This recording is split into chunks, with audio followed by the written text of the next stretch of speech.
Jameni, jambo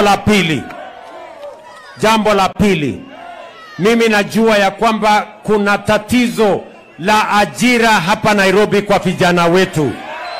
Vijana wengi hawana kazi, ni kweli ama si kweli bwana? Si ni kweli?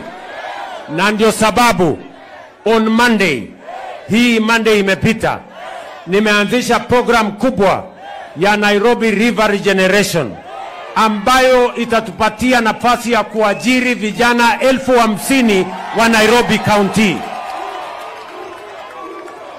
Vijana wa Ayani muko?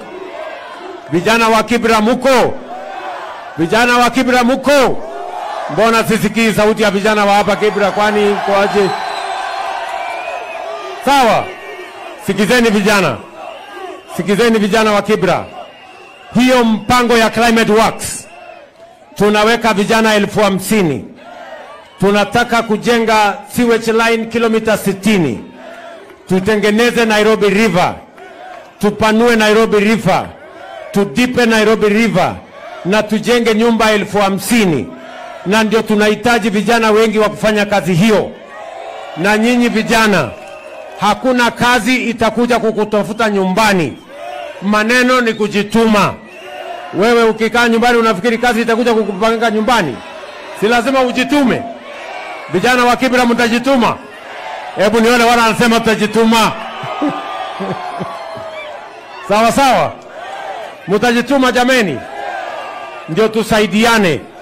Na nimekubaliana pia na viongozi wenu. Nimekubaliana na huyu komanda, huyu Lawi hapa. Nimekubaliana na Orero, mbunge wenu, ya kwamba ile kazi tunafanya Nairobi River pia tutaileta hapa Ngong River. Ndio tuajiri vijana wengi wa hapa, na kila mmoja wenu ambaye uko na nyumba pale tutakupatia nyumba ya affordable housing, ndio uweze kuishi na heshima, nyumba yenye iko na maji, nyumba iko na usawa, ndio tuondoe